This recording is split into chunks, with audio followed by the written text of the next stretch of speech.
I will be moderating this panel, and it is my pleasure to welcome Kaisli Syrjänen, who is the treasurer of the executive board of OI Europe. Kaisli is an expert on the advocacy of intersex human rights and children's rights, and Kaisli is a co-founder and chair of ISIO, Intersex Human Rights Finland. Also, it's my pleasure to welcome Dr. Adeline Berry, or Addy, who is a senior research fellow at the University of Huddersfield. And previously, they were Marie Skłodowska-Curie Actions Research Fellow in the INIE New Interdisciplinary Approaches Research Network. It is my pleasure to welcome Luan Pertl, who is an intersex human rights defender from Austria and in Germany also, who is a member of VIMÖ, OI Austria, and the chairperson of the branch in Vienna, as well as consultant to OI Europe on the topic of intersex asylum seekers and refugees. It is my pleasure to welcome Manuela Popova, who is an intersex person and a co-director at Bilitis Foundation, where she leads initiatives focused on LGBTQ+ and feminist issues. Manuela has been a driving force in campaigning for LGBTQ rights, community building, and advocacy across Bulgaria. And last but not least, it is my pleasure to welcome Yasemin Bahar, who is an LGBTI+ rights advocate and researcher from Turkey. They have received their bachelor and master's degrees in psychology from Bilkent University, and they are co-founder and former coordinator of InterSolidarity Turkey, and they currently work at Intersex Human Rights Fund at Astrea Lesbian Foundation for Justice. Thank you so much, everybody, for being here. It is my pleasure and honor to have you on this panel. And to just kick off this panel about misinformation on intersex issues throughout Europe and the actors involved, I would like to start, let's say, with Kaisli. Kaisli, can you please share some examples of misinformation about intersex that you encounter in Finland and in the Nordic countries? And also maybe share a little bit about your work, about the UN resolution that Michael mentioned earlier. Thank you so much. Thank you, Irene. Hello, everybody. Maybe I start with the UN resolution thing. So thank you, Michael, for giving the information and noticing how big thing it was. I had the pleasure to be part of the process, which apparently has been like a really long process, 10 or 15 years or so. And I had the chance to be part of it for a few years when the amazing people in Finnish permanent mission in Geneva and Finnish foreign ministry took co-lead in this process. I think what I want to highlight from what I did and where I was part of it is the cooperation with intersex activists, cooperation with allies, and cooperation with the core group of the states who really worked hard and who were so committed and so committed to hear intersex people's point of view all the time in the process.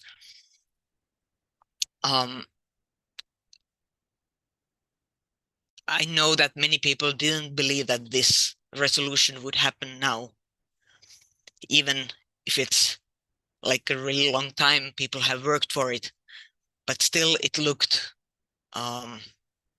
too good to be true for many people. and I think why it happened now was that all people cooperated, worked well together, and were able to see each other's expertise and just get the best parts of everyone out. And these amazing people in the permanent missions from states, they used all their professional abilities to talk to other states and to work hard to find out wording which would work for everyone. Also for the states who opposed human rights-based and already established wording. So it was amazing to see so many people being on the side of intersex people and really wanting to get this through.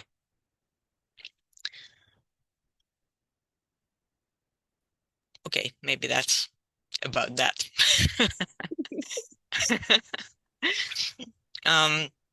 Okay, about misinformation. I think we all could say like thousands of things about misinformation about intersex people. I think I want to, yeah, I picked 3 main things what I see in Nordic countries. And I think first one is the misinformation about equality and established justice system. Like the myth and belief that there cannot be such human rights violations in our countries, that the problems are somewhere else, not in the Nordic countries, which are so whatever. So that's one. And then which is related is this overwhelmingly stubborn myth that there are only 3 to 8 intersex children born per year.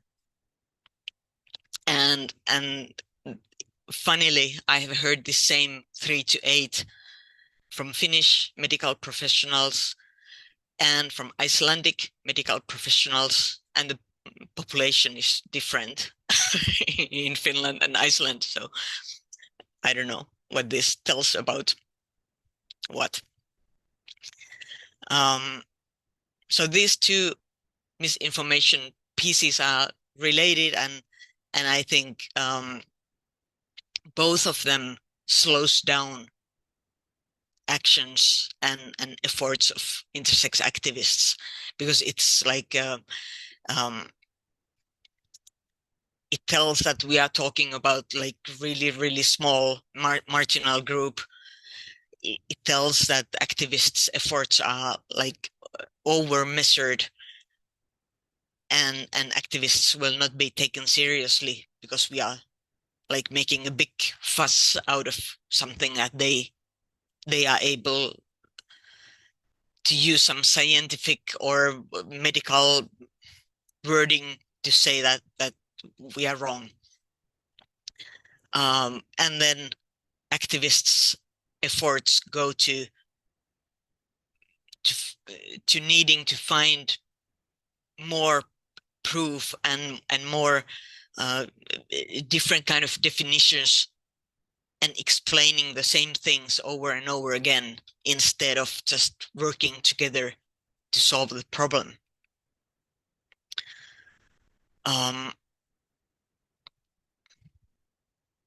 Yeah, and then I think one more misinformation is like a larger thing, which is spread by well-meaning people who mix trans and intersex issues, and who kind of with that well-meaning efforts take space and take funding, for example, from intersex organizations.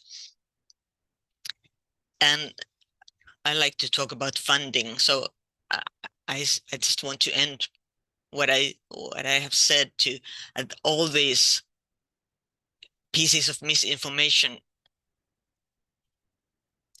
are on the way of intersex organizations getting enough funding. And also, when there is not enough funding, it's really difficult to have enough resources to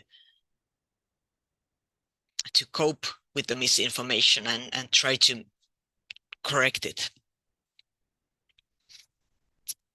Thank you. I think that was all I want to say now. Thank you so much, Kaisli. Kiitos paljon. And yes, those are definitely very worrying and very important things that we need to work against. I would like to now move towards Addy.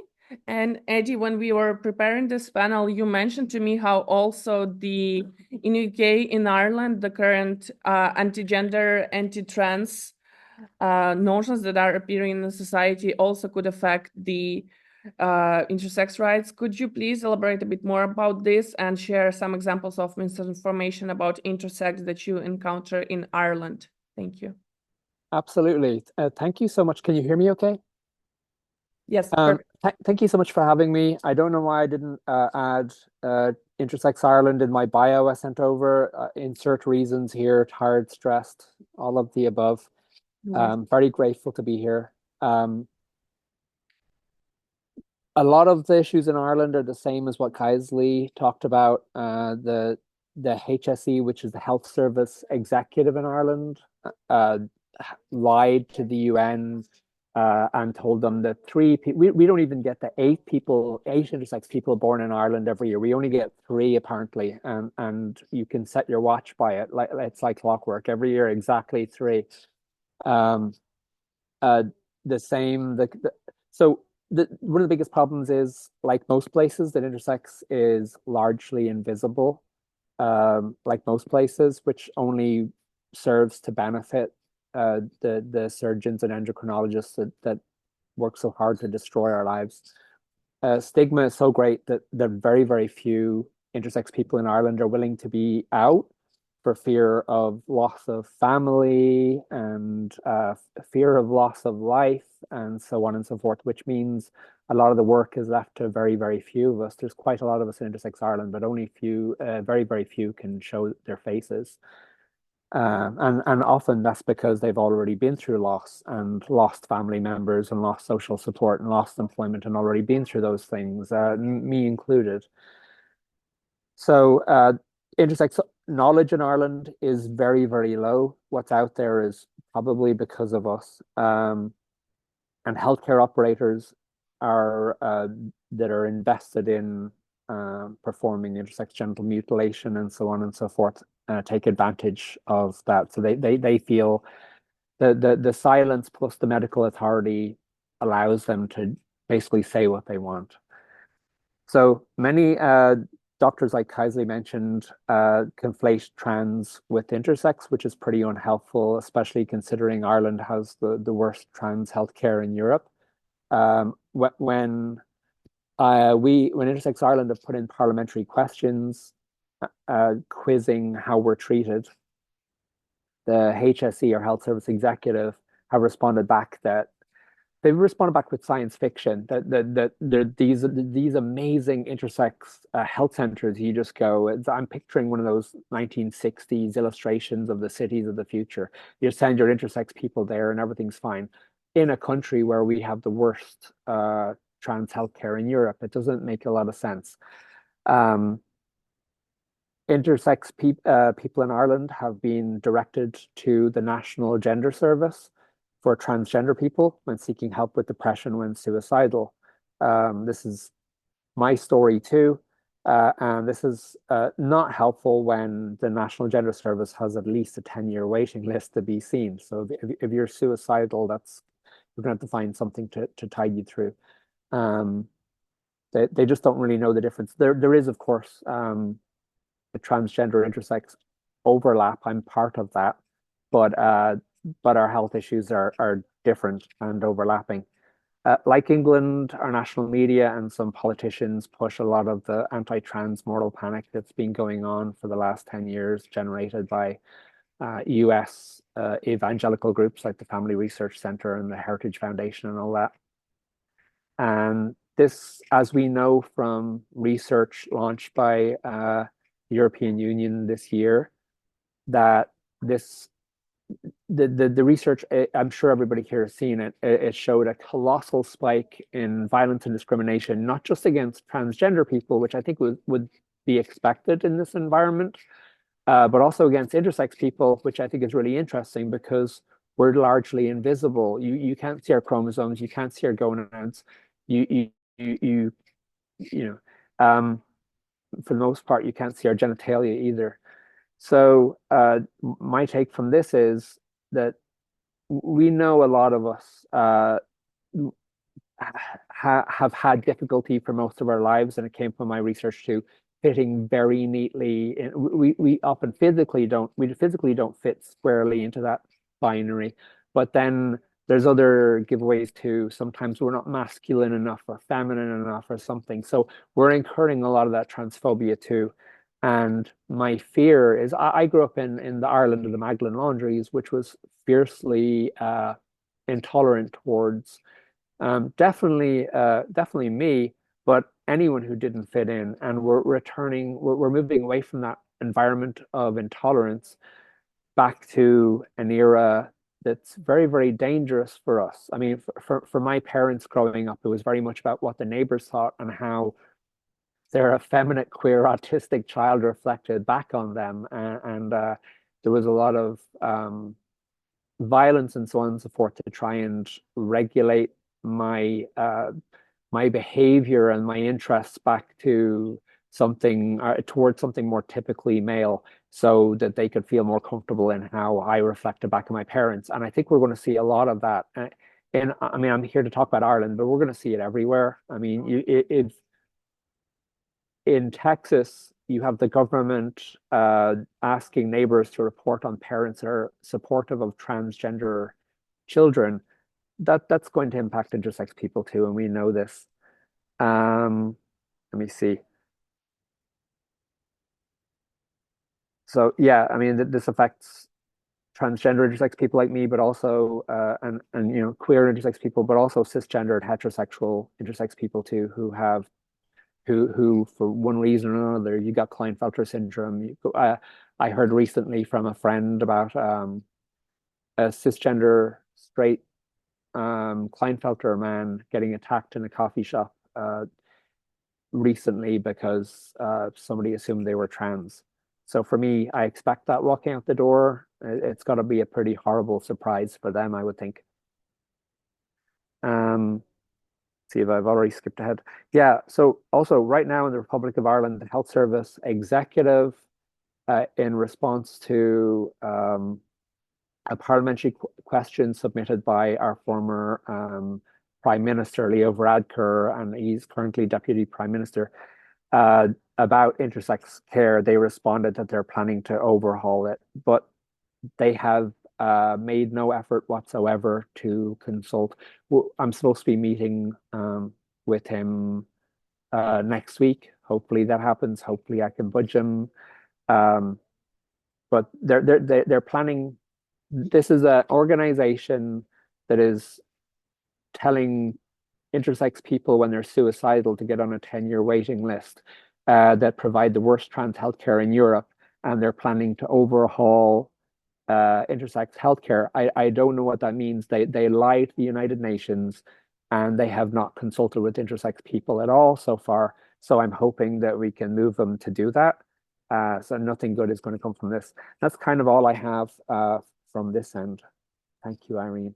Thank you so much, Addy. And I am so sorry that there are so many terrible things, and it is incredibly worrying, and it is incredibly scary, and it's absolutely ridiculous also hearing those numbers of statistics that both you and Kaisli have shared. Like, which country would say lower the number, like 3, 4, 5 intersex children born every year? That is absolutely horrifying, everything that you said. Thank you so much. Oh my God. Right now, I would like to move to Luan. Luan, could you please share some examples of misinformation that you have encountered in Austria and in Western Europe? Can you please share some? Thank you very much for the question, and also yeah, for the invitation.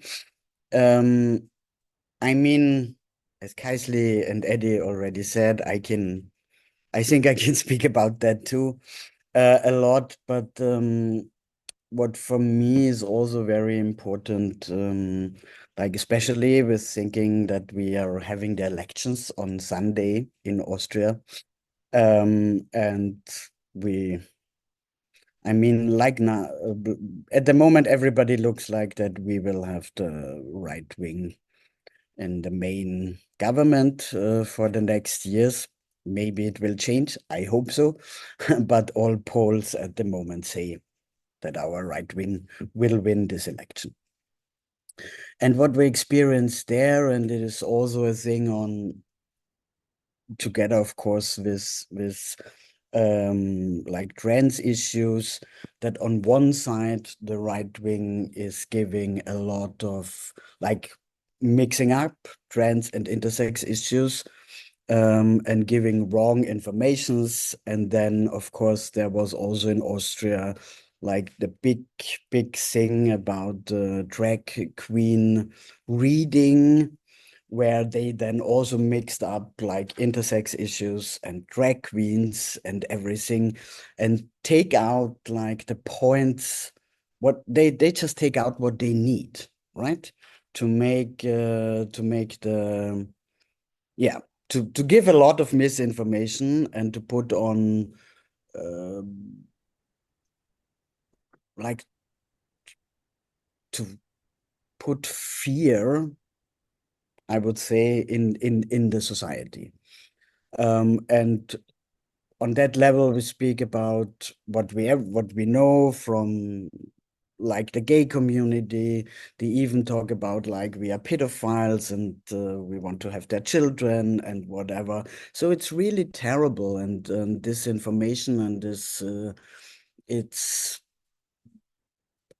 sometimes you really don't know what to say, how to encounter that, because this is just, yeah, this is strategically. And for me, the question always is, how can we work together against this this strategic way?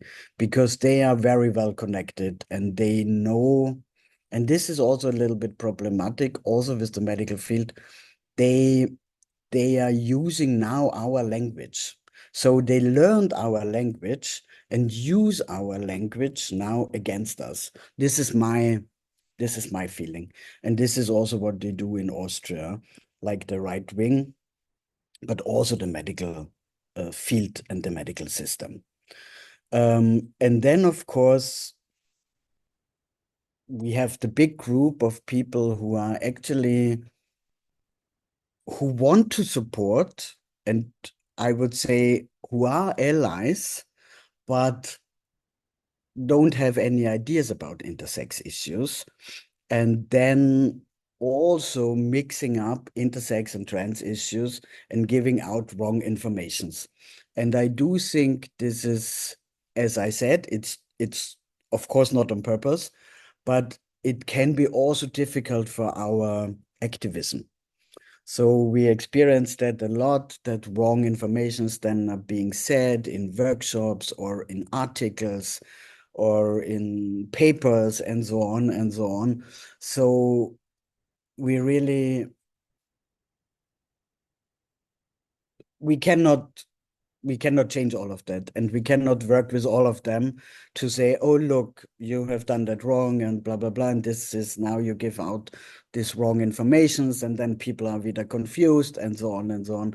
But we try our best. And we also now, like we have on Instagram now, our channels where we give out informations also about our counseling center, what we have, and about different important words and issues and so on, that we really try to give as much information as possible out from our side. So yeah, but then of course, the more information we give out, the more the right wing and the medical system can use our language again. So you always need to think how to balance these things. So this is the one part. And I want to add on something what Kaisli said, because I read something very shockingly 2 days ago on LinkedIn, and it was about funding. So most of you know, or like the intersex people who are here know, that we are getting like very, very little funding. Intersex organizations getting very little funding, and like maybe 2 or 3 of us are getting funding from their governments or different ministries. So we are very dependent on private foundations and on private funders, but have seen the last years funders stepping back, like OSF, like Secret Rousing. I read 2 days ago that also Wellspring will step back in their funding and closing their funding till I think either 2026 or 2028. I don't know. Sorry, I don't know the date anymore exactly. But this is really shockingly, because this is what private funding is, what us supports. And because as the medical field is also still seen as the ones who are having the better knowledge, it's very difficult to get funding from governments, because the governments, like, they always go back to, they always go back to the medical field and then say, yeah, this is an important thing, or is this an important thing, and ask questions about when you write applications. So this is what we learned. We are happily in Austria. We are really very happy that we got the funding from our Ministry for Health. It ends in few days. So, but we had a funding for 2 years, and we also could prolong a little bit a part of it. But yeah, so where are we going? And this is also very scary for me, to see that funders are stepping back. Yeah. So for the beginning. Thank you so much, Luan. It is so alarming, and it's also so scary to hear about the lack of funding, and when it could possibly even get worse, when there are so many issues we have to deal with and so much misinformation that we also have to combat. Right now, I would like to move to Manuela. We talked with you, and you also mentioned the pathologization and misinformation that you encounter in the media. Could you please share a bit more about the misinformation about intersex that you encounter in Bulgaria and in Eastern Europe? Thank you. Yeah, of course. Thank you, Irene. Thank you for the invitation, and it's really a pleasure to be here. It's a bit surreal to get to my path from being just person who didn't even know that they're intersex, and a few years later as a speaker on intersex conference. So it really means a lot. Yeah, of course, in Bulgaria, there is a lot of misinformation in regards of intersex people. I think it's really deeply rooted in our traditional and our just cultural and societal norms of what means to be a man and what means to be a woman. And this is very strict in our culture. I think it's very difficult for people to understand that sex exists on a spectrum.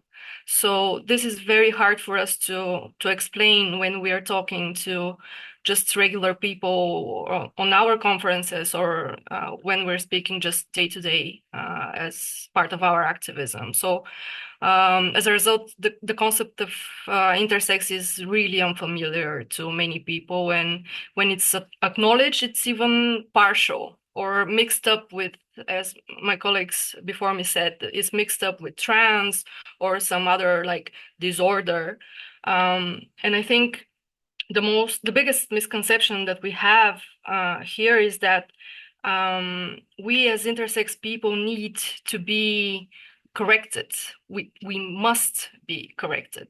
And we even see this in legislation, because Bulgaria is currently fighting the gender at the moment really passionately. Our politicians are proposing many laws in the past few months that are strictly targeted towards trans people, and in the middle of it, intersex people were included. Now we had a legislation pushed to completely forbid any gender affirming care for people under 18. And a lot of people said, well, this should serve well for intersex people. And I'm like, no, we, as any other person, we need choice. We need to consent. Our battles are much like let's say the feminists battle. Like the feminists don't want every woman to be without a child or to work 9 to 5 or every woman to be this and that, but we want to have the choice for every woman to have the choice to be this or that. So intersex people, we as people need to make the really informed choice to be ourselves and to either get some form of gender affirming care or not. So this is very important, and we're just now in the middle of this big fight that we see in our parliament, and it's really affecting us as a community. So yeah, this notion that even every intersex person must be corrected in some way is a big thing in Bulgaria. And me as an intersex person, I didn't have the choice. Many of us didn't have the choice. So that's why we're speaking about this particular thing, that we don't need to be we don't need the mandatory surgeries or just to be forbidden to have surgeries. We need the choice. So this is a big thing that's happening now. And of course, as the people who said before me, they really stole my talking points. But yes, we have this notion that intersex people are extremely rare, extremely like different looking, like butterflies, something that's super unusual from a fairy tale. And when me and my colleague Paul, because we're practically the only two activists for intersex rights in Bulgaria, when we speak to people are really astonished to see us and to look at us and to have conversations with us. So I think misconception goes even both ways. So misinformation. So we have this misinformation to the public, the notion of the intersex people are very few people who look very abnormal, and we have this misinformation within our community, because 4 years ago, even though I was very well into my activism for queer rights, I didn't know that I was intersex. I had no clue because nobody told me that I was intersex. I thought I was just having this thing and I just exist. And when I met Paul and he told me, well, you sound very intersex to me. And I'm like, do I? So yes, misinformation really goes within us. Even though I was very open to any queer identity, I was very proud to take the intersex label for myself. I didn't know I was intersex. I didn't even know that I classified as one. So misinformation goes both ways. So I think we here as a community, here we start the real information as people, as activists, as people who care for their family and friends, and people who care for just ourselves. So it's very important for us to be, on one hand, educated, and to be able to spread the real information when it comes to intersex people. And of course, I think my last talking point was the cultural taboos that we have here in Eastern Europe, but anywhere. I think sexual topics are very taboo and very not well discussed, especially with young people. Now we have those laws that we have now proposed, and one even adopted. We have an adopted law that prohibits everybody in schools to talk about sexual orientation, gender identity. So we have a real law that prohibits us from talking about queer identities. So now we will raise a generation of young people who are completely ignorant to what's going on in real world, what people are living, real lives around them, or even intersex children who are at school at the moment, they will not be able to learn about their identities and to see that their identities are valid. So it really goes downhill here in Eastern Europe. It's really scary, and I see that it's happening in many countries in Europe. Like the situation is really deteriorating, and it's happening, yeah, in many places, and it's really frightening. And I think, as I said, we here as activists, we should like compile this information and to be able to spread it. And I really think that those fundings that Luan was talking about that we are going to be deprived of at the moment, those fundings and those opportunities for us to be activists are really important, because we are the most vulnerable parts of the queer community, and it's crucial for us to have the opportunity just to speak and to be able to do our work. And in spite of those politicians and conservative voices or religious voices, like to be able to speak up. So yes, misinformation everywhere, and especially in Eastern Europe, is deeply rooted in those horrible, horrible misunderstandings of sex and gender, everything that's going on at the moment. So I think we really need to step up, and we're doing God's work at the moment. So thank you for being here, everybody. That's all from me. Thank you so much, Manuela, and it's amazing to have you here. And coming myself from Eastern Europe, I 100% understand and feel your feelings. And it is also very alarming to hear how similar are the issues that we are having all around the world, all around Europe. It is very alarming, and it's so good that we have each other and we are able to connect. And it's amazing to hear all of you, even though it's so painful to hear about all the difficult issues and all the misinformation that all of us sadly have to deal with.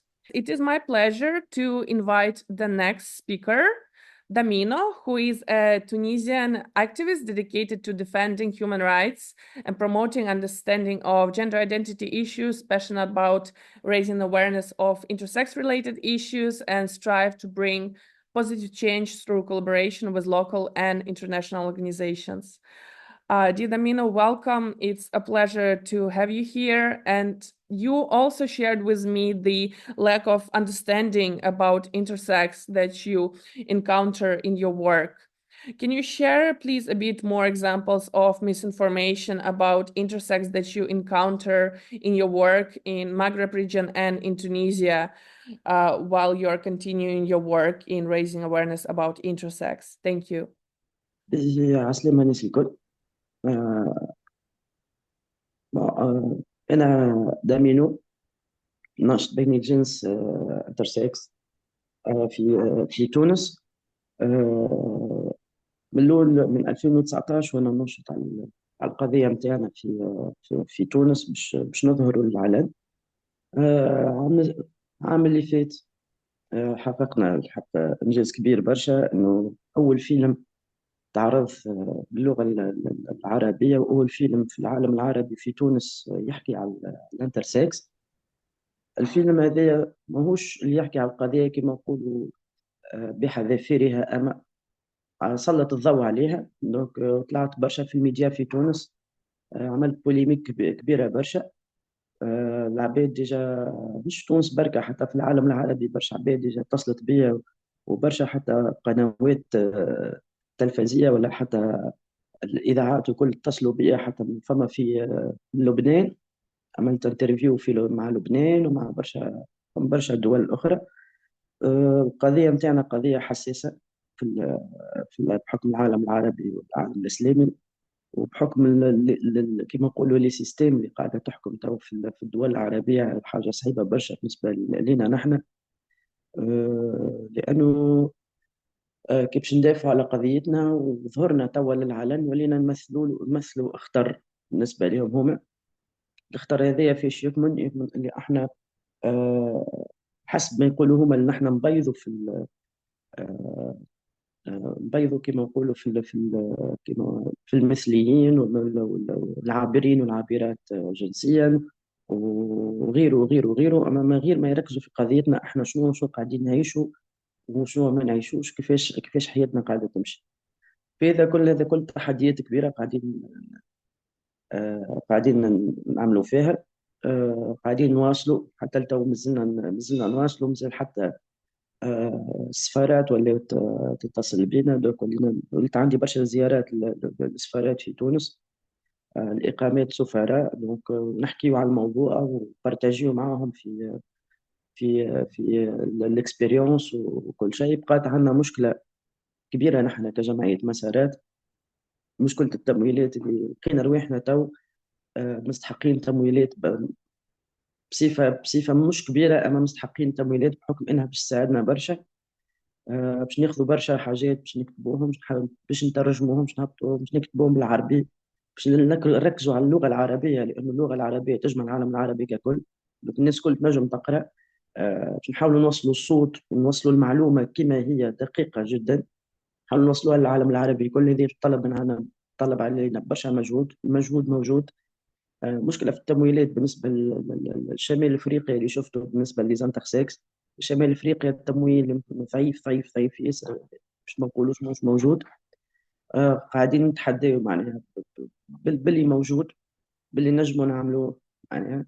ما اخترناش أن نعملوا دي فورماسيون حاجات وكل، أما اخترنا أن نمشيو مثل القهاوي، نمشيو للبار، نمشيو للريستوران، نقابلوا في العباد، نحكيو مع العباد، نبارتاجيو معاهم في ليزيكسبيريونس نتاعنا، ونحكيو معاهم في شنو احنا بالضبط. وكما نقولوا فسروا نحن ما نمثلوش حتى، اختاروا العباد ديجا قابلتنا قابله في تونس. القضيه نتاعنا قابلتنا نحن كاشخاص. ما هذه كما نقولوا في الذاتي برك، اما كي تجي باش تخدم معاهم، ولا تجي باش تمشي معاهم للسبيطارات، ولا باش تدخل معاهم في الحياه نتاعهم، لا تولي هوني يقول لك لا اقف، ما تدخلش معنا، ما انت مختلف علينا. باغ كونتخ في الشارع كي تقابلهم تحكي لهم، تفسر لهم القضيه وتحكي معهم على القضيه، يفهموا ويتفهموا ويكونوا سوليدير معاك. وكل ما من بعد في الصحيح ما فماش يتقلبوا.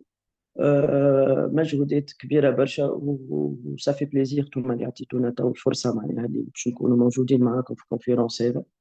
مستحقين برشا لقاءات كيما هكايا وبرشا سوليداريتي. كلنا مع بعضنا في العالم كل باش نجموا نقدموا قضيتنا الكل، وماشيين تو في طريق صحيح. نحاولوا توا بحكم معنا مشكل كبير في تونس المدة هذه، مشكلة الحريات. ديجا كلنا نعانيو منها، النسويات، الانترسكس، العابرين، حتى النشطاء السياسيين، كلنا دوك نعانيو في مشكلة كبيرة نتاع حريات ونتاع ديكتاتورية. حتى المنظمات الدولية كلها قاعدة تكتب على الموضوع، على تونس كيفاش ولات دونك ديكتاتورية كبيرة وقمع كبير. باش نتكلم حتى على القضية نتاعي، وليت نخاف يعني باش نعاود نطلع في الميديا ولا باش نتكلم ولا حاجة، خاطر عادي جدا نلقى روحي معناها في الحبس، معناها يوقفونا على أي موضوع، حتى موضوع تافه تتوقف. دونك نظام ديكتاتوري كبير برشا أنا في تونس. الحريات عندنا مقموعة على الآخر. قد ما كنا معناها العوام اللي فاتوا نتنفسوا شويه حريات، او الحريات الكل ما فماش مسكره، ما نجموش نتنفسوا جمله، ما نجموش نتحركوا بالسيف. برشا سجن البنات، ولاد صغار كبار، ما يهمش العمر، المهم انت ضد السيستم، تقول كلمه ما تعجبش السيستم دوك تشد الحبس طول. هذه تونس كيفاش ولات المده هذه كل. نعيشوا في خطر كبير، خطر الحريات نتاعنا. خطر انه التمويلات قاعدين يسكروا على برشا تمويلات تدخل لتونس. بحكم انا اتصلت معناها بزياراتي للسفارات وحكيت مع السفراء، حتى قلنا ناخذ حتى تمويلات من عند السفارات، مش ان نجموا نخدموا ببرنامجنا ونكملوا في المشاريع نتاعنا. فالسفارات قالوا لي ما نجموش، سكرت الحكايه، ما عادش نجموا، راهو السيستم سكر علينا وقال ما عادش تمولوا، واي تمويل باش نعطيوه لكم راكم باش تحطوا انتوما في ريسك كنترول تاع الدوله. عادي تلقى روحك توقف توقفت وتآمر على امن الدوله وحاجات كيما هكاك. اجا صارت لنا اكسبيريونس نحن باش ندخلوا فلوس. جاتنا الفلوس على اساس باش تجينا من منظمه في افريقيا الوسطى يظهر لي هكا. المنظمه هذه تحطت في كما نقولوا في الكوان روج في تونس، والفلوس اللي كانت باش تدخل عن طريق معناها المساعده نتاعي في البرنامج مشات كما نقولوا عيطوا لها باش تبحث على قانون الارهاب. قالوا لها على الفلوس باش تدخل وانتم تمولوا في الارهاب وشنو. فسرت لهم قلت لهم لا، نحن رانا جمعيه صابين عندكم الدوسي وانتم مازلتوا يصيروا مشاكل كيما هكايا. راهي مشاكل ولات كبيره، تحدي كبير برشا، كبير كبير كبير كبير في تونس. اما الحمد لله نقولوا احنا في تونس نقولوا الحمد لله اللي وصلنا ديجا. العباد نجمت توا تفرق بين الانترسكس والترانس والجاي والليزبيان، والعباد بدات تتفرق، بدات تفهم. قاعدين نقدموا بشويه بشويه. الاطباء ولاو هما بيدهم يستحقونا، يعطيونا يكلموني ساعات. راهو مستحقين كذا الحق، ما نتعاملش معهم برشا، ما نحبش نمشي لهم برشا طب، اما يستحقوا شويه كمعلومات كما نقولوا في التجارب الشخصيه. بحكم أنا قابلت فما في ملتقى عملناه وقتها مع محامون بلا حدود ومنظمه اطباء الشباب.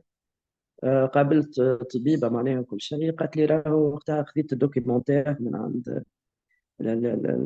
اوي فرانس بونس هكا، نسيت الاسم حسيلو، سامحوني بالحق، نسيت. خذينا الدوكيومنتير عرضناه، دوك قالت لي الطبيبه تكلمت قالت لي راه ما في باليش هكا يصير فيكم في تونس. بعد ديزوبيراسيون، بعد التدخلات الجراحيه اللي نعملوها لكم، في باليش بكم بعد كي تكبروا توليوا هكا وتعيشوا هكا ودنيتكم. دخلنا وقتها في ديسكسيون مع حتى الاطباء ما عندهمش وعي، والا هما واعيين ويحبوا يبرروا لارواحهم. دونك هذا شنو اللي حبيت نحب نفهمه.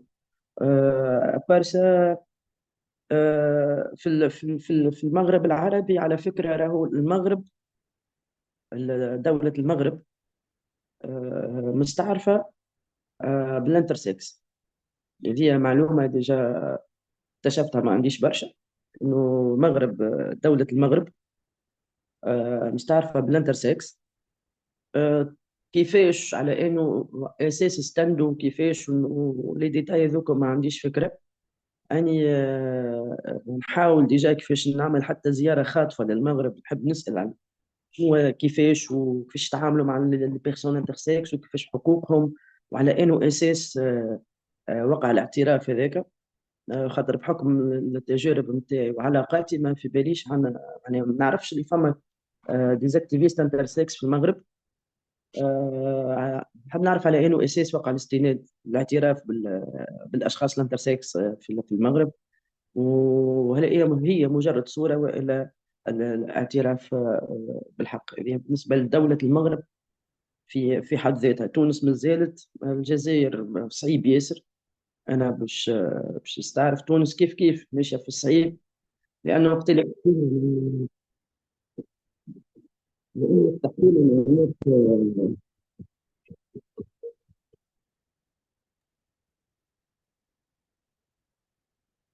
لانه تونس صعيبه شويه، لانه وقت حكينا مع الناس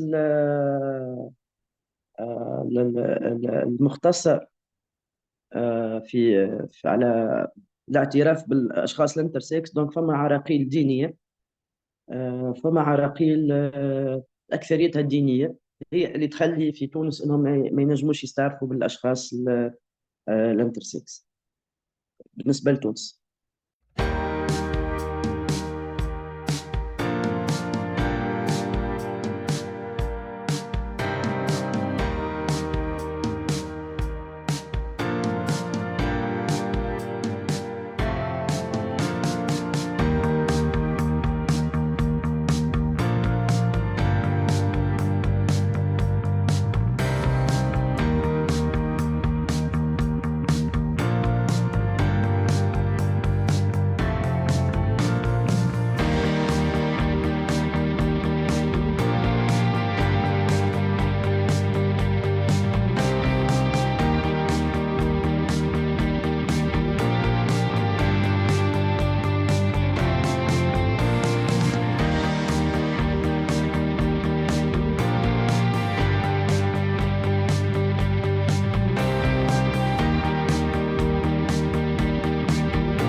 I'm sorry, I was muted. Thank you so much, Damino. And it is very alarming to hear about all the issues they're having and the lack of funding while you're, despite everything, doing an amazing job with the movie and everything and raising awareness. Thank you so much for being here. And yeah, when we will publish the recording of the public conference, we will include the translation into English as the subtitles. Thank you so much again for being here. Now I would like to move to Yasemin from Interdainishma, because you, again, when we talked, you also mentioned the lack of information and misinformation that you encounter in your work in Turkey and Southern Europe. Can you please share a bit more of examples of misinformation that you sadly encounter in your work? Thank you. Of course. Well, sorry for my voice. I'm under the weather, but I hope you can hear me well. Yes, no? Okay, Yes, great. all good. Thank you so much. Perfect. It was really nice to hear about the commonalities in this struggle we have, as well as the unique challenges we faced from the previous speakers. We have a similar issue of conflating being trans with being intersex, or any aspect of gender identity, really, including like sexual orientation, being conflated with being intersex, which is now also being purposefully used by the government and governments led and backed like media as well, in a way that while knowing the distinction between intersex and trans, they can still try to either dilute it or completely intentionally misinterpret it in a way that really is scary to intersex people living in Turkey, as we are presented as freaks, weirdos, and people who are like deviants, like these are, or terrorists even, and being targeted openly. And the relation, as well as the priorities of the ruling party government and the president, has shifted in terms of like policy and international relations. Their relationship with how they approach media has, and communications has shifted as well, in a way that they now increasingly either control the media, create their own media, and then highlight it, or basically really censor the existing media increasingly, which means that the only narrative available in our languages, which Turkish is one of them, but not the only one, is the narrative of intersex people either being equated to being trans, which there is an overlap, but it's not. One of them is about sex characteristics, where the other is gender identity, and the other case scenario is being seen as deviance. My colleague who provides peer support to intersex people living in Turkey has encountered intersex flags with the information beneath them saying 1 out of every 10 gay people are sexual predators. It's not even like a rainbow flag, it's an intersex flag. And unfortunately, Turkey isn't in the the third iteration of the LGBTI survey that my former speakers mentioned. But from the peer support provided, from the anecdotal information, we do know that there is definitely an exponential increase in violence, harassment, hate crime, and hate speech towards intersex people living in Turkey. And intersex activists are becoming increasingly aware of the safety and security concerns of doing intersex activism in Turkey. While the movement started with a desire for visibility, now each increased visibility either comes with both purposeful, but also due to lack of information, misinformation. So both purposefully changing the truth, but also lack of information causing media and government having false information, and also being attacked and LGBTI issues being the main topic for the election we had last year, and protecting the family from trans people, but really LGBTI, trans, intersex people, really increasingly says that not all visibility is created equal at all. Where now the type of visibility that we do have is not what we were hoping to achieve. It is, on the contrary, very hateful and scary. And unfortunately, while we still have all these myths and misinformation that we are struggling against, we also face similar funding difficulties. But also, I think Turkey is in a specific situation as well, that excuse me, we're not part of Europe when it doesn't seem beneficial to either multilateral organizations or the priorities of our government. We're not part of the Arabic-speaking world. We can easily be set aside as not belonging to any of the regions that receive funding and kind of be in limbo as well. And we also have difficulties for similar reasons to have data on the discrimination and the violence we face, which makes it then difficult to have continue doing our advocacy work without providing wider range of data, especially when the only existing quote-unquote data is coming from anti-LGBT, like governmental and media sources.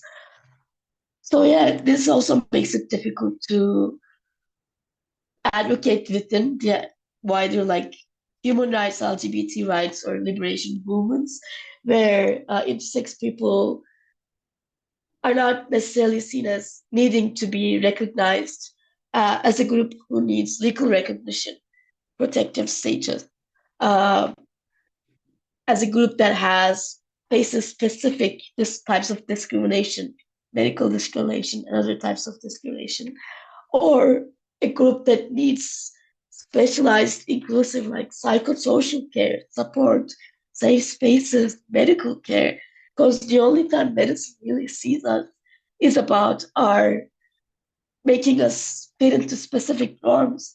But when we do have real medical needs, they're often not seen or known, or there isn't any education towards how to approach them and how to help us. So yeah, it's a very dark picture that I'm presenting, I guess. But it is the reality we have. On the other hand, it's really happy. Like, it's really heartwarming to see, like, I will say for my last point, everyone speaking, like, even hearing Michael speak earlier this year at the India closing event, and now hearing again with the progress that's been done in the 8 months, that makes me happy. Even knowing that my lovely colleague Belgium is able to continue their peer support but lack of funding, despite all these challenges, safety and security risks. It is, and seeing the same patterns in other countries, like we've heard from Tunisia and Bulgaria last, it is giving me some hope that, like, from that we heard from Tunisia, that there's no going back, basically. There's no going back. But for that, we need solidarity, support, and funding.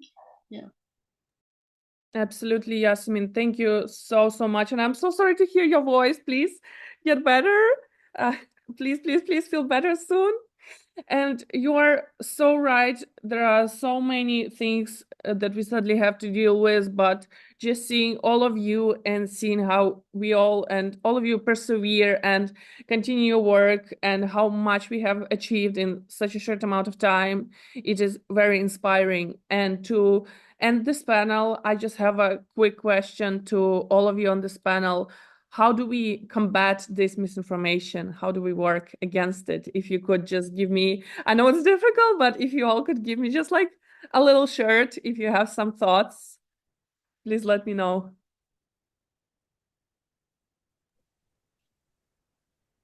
Luan? I mean, as I said already before, is of course, of one side, we need to do education, and I think we need to do like posting our things and putting on the website. I mean, OI Europe has such a big archive of toolkits and so on and so on. I think this is very important. But what I think for me is also very important, thinking about like the right wing, the anti-gender movement, and doctors are using our language. We really need to work together strategically and to think about how can we work against this misinformation, but also on the level of that this misinformation is wanted. So, you know, they want that misinformation out. So, yeah, I think this is the most important thing for me, to work together. I completely agree. Thank you so much, Luan. Next, I have Addy and Yasemin, and a couple more hands as well. No, I think one thing is stories, getting our stories out there. When, you know, I talk to everybody about this stuff, and people are interested. You've got the politicians, the right-wing people, the anti-gender people, the doctors who profit from our mutilation. They thrive on the silence and the stigma and the secrecy. Getting our stories out there. When I talk to repair people who come into to our apartment, or when I talk to people I sit beside in airplanes, they usually have an intersex family member, and that family member has had those experiences in isolation, and just talking to them a little bit allows them to connect that experience to the intersex movement and to broader experiences and to broader injustices. But the stigma and silence and fear works against us. What Yasemin and everybody talked about, the backlash against us. I'm working on some stuff about trying to get our stories out through art. There was that wonderful exhibition that Luan and all put on, was it a couple of years ago in Berlin, and I was so grateful to be part of it, where we got to share our stories and our thoughts, and we need more of that. I know we're battling right-wing forces in social media, but I think stories is the way to go. There's power in that. It's not everything, but it's something, and it's powerful, I think. Stories are so powerful. You're so right. And it was such an amazing exhibition. Thank you, Addy. Okay. Yasemin, then Kaisli, then Manuela. I want to say the first thing I wrote down just now after you asked the question was sharing our stories. I so agree. I'm looking at Greece and how sharing their stories was such an important piece of the puzzle of getting an IGM ban. We still have a lot of work to do, including in Greece, a lot of work to do.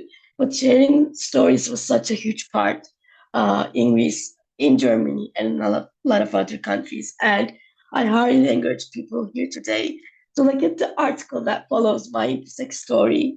That is a lovely article that talks about the importance of our stories and why they're as valid, just as valid as numerical data, quantitative data. You know, the importance of our stories and hearing them.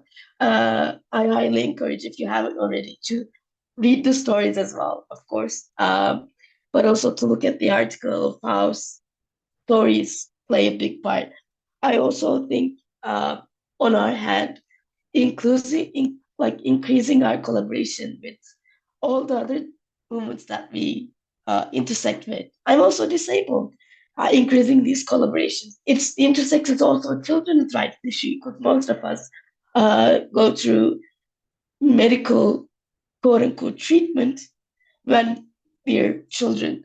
And so increasing our collaboration with all these other movements is maybe two of the things that we can continue to do as best as we can.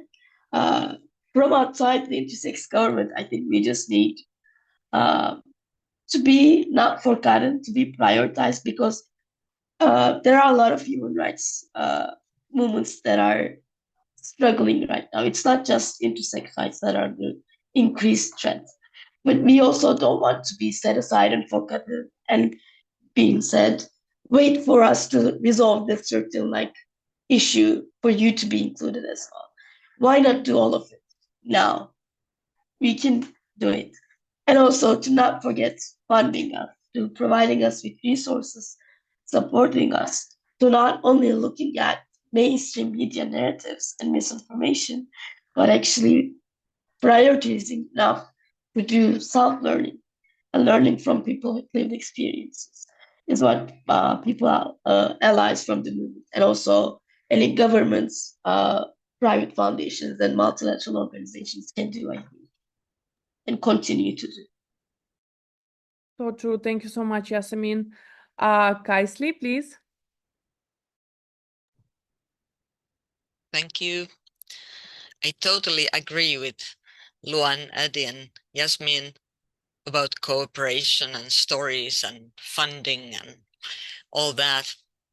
I want to add one thing, actually get back to what I said earlier about the UN resolution and the myth that some human rights are in better place than what they are.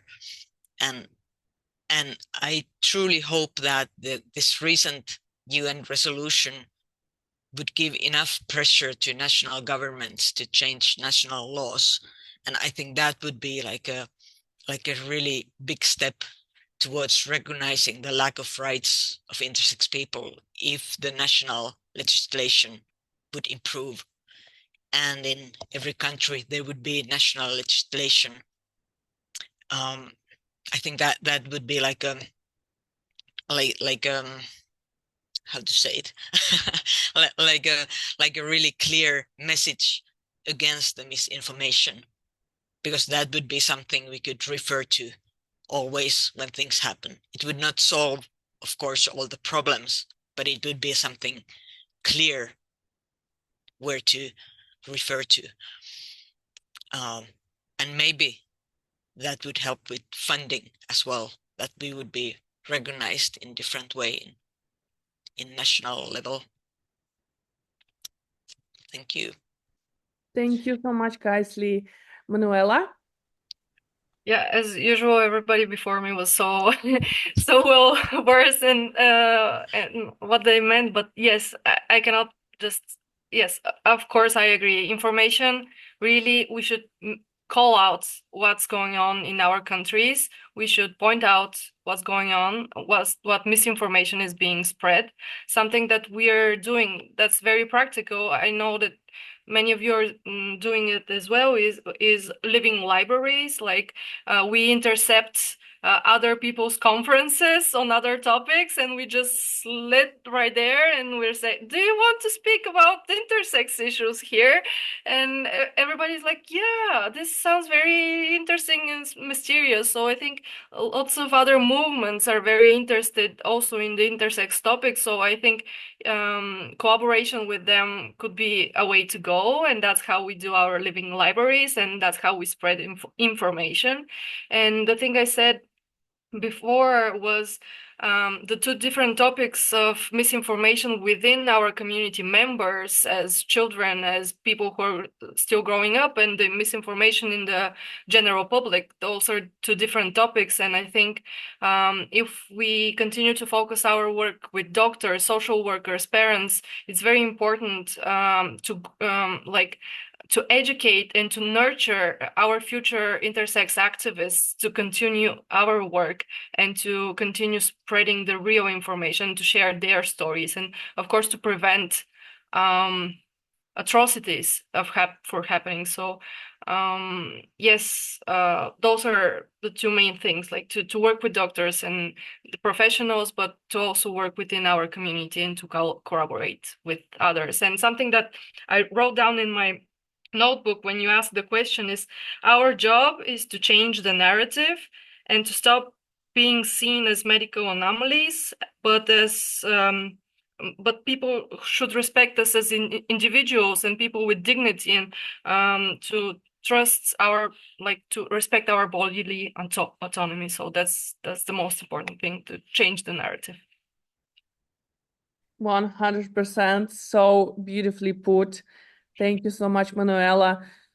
Big hand, and thank you so much to everybody on the panel. It has been such a pleasure to hear from all of you. It's been amazing to hear from all of you and have you here. Thank you so much, everybody.